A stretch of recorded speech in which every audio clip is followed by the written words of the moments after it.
Hi friends, welcome to Sikdar's academy. Sikdar's একাডেমিতে সবাইকে স্বাগত। 2016 সালের যে সমস্ত অযোগ্য শিক্ষক ছিলেন, মানে যাদেরকে টেন্টেড বলা হচ্ছে, তো তারা কিন্তু আবার এই গ্রুপ সি আর ডি এর এক্সাম আছে, আপনারা জানেন সি অ্যান্ড ডি।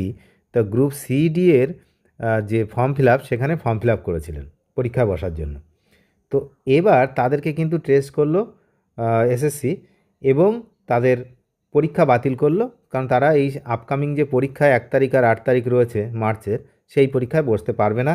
তাদের একটা পূর্ণাঙ্গ তালিকা প্রকাশ করা হয়েছে এবং এখানে একটা নোটিশ দেওয়া হয়েছে তাদের জন্য, যে পরিষ্কার এখানে লেখা আছে, দেখুন, non issuance of admit card of tainted candidate. এই টেন্টেড ক্যান্ডিডেটের অ্যাডমিট কার্ড কিন্তু ইস্যু করা হবে না। তো এই হলো বিষয়। এখানে কিন্তু টেন্টেড ক্যান্ডিডেটদের পুরো সিরিয়াল নাম্বার দিয়ে আর রিজেকশান কারণ, নাম, আর হচ্ছে আগের 2016 যে রোল নাম্বার, সেটাও দিয়ে দেওয়া হয়েছে। তো এরা টেন্টেড বলে, মানে দাগি বলে চিহ্নিত। তো চিহ্নিত দাগি ক্যান্ডিডেট তারা কিন্তু আবার গ্রুপ সি আর ডিতে বসার জন্য আবেদন করেছিল। তাদের যে অ্যাডমিট কার্ড, সেটা কিন্তু বাতিল করা হলো। সুতরাং তাদেরকে পরীক্ষায় বসতে দেওয়া হবে না। এই পিডিএফ কিন্তু দিয়ে দেওয়া আছে টেলিগ্রাম চ্যানেলে, ডেসক্রিপশান বক্সে তার লিঙ্ক রয়েছে, সেখান থেকে আপনারা দেখে নিতে পারেন। আর এসএসসির ওয়েবসাইটেও কিন্তু দিয়ে দেওয়া হয়েছে।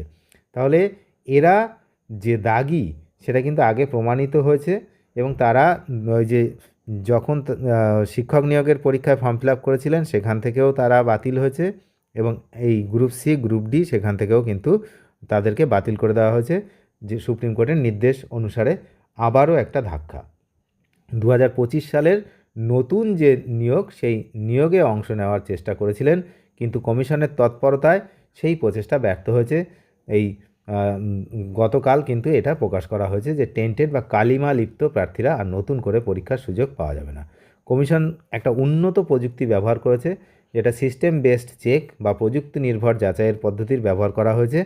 2016 সালের নিয়োগ প্রক্রিয়ায় ফার্স্ট এসএলএসটি ও তৃতীয় যে আরএলএসটি, যাদের নাম অবৈধ উপায়ে চাকরি প্রাপকদের তালিকায় ছিল, সেই ডেটাবেসের সঙ্গে 2025 সালের এই যে আবেদনকারীদের তথ্য মিলিয়ে দেখা হয় এবং ক্রস ভেরিফিকেশনের মাধ্যমে বহু অযোগ্য প্রার্থী ফের চাকরির জন্য আবেদন করেছে, সঙ্গে সঙ্গেই তাদের চিহ্নিত করে বাতিল বা রিজেক্ট করা হয়।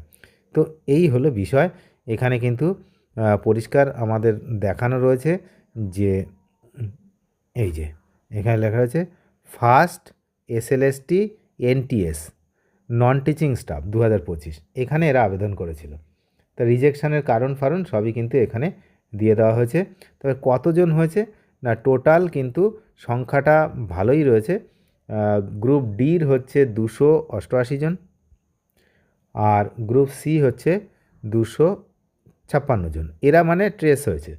তো এরা যারা টেন্টেড ছিল, তারা আবার আবেদন করেছিলেন।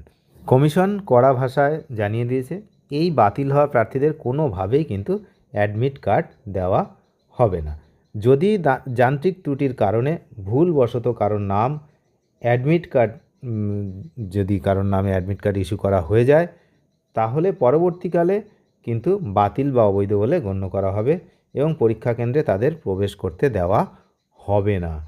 শুধু তাই নয়, নিয়োগ প্রক্রিয়ায় পরবর্তী ধাপগুলোতেও যদি অন্য কোনো প্রার্থীর বিরুদ্ধে 2016 সালের এই যে 2016 সালের যে কেস, সেই কেসের সঙ্গে কোনো দুর্নীতির প্রমাণ পাওয়া যায়, তাহলে কিন্তু সঙ্গে সঙ্গেই তার প্রার্থীপদ খারিজ হবে, এমনটাই বলে দিয়েছে কমিশন।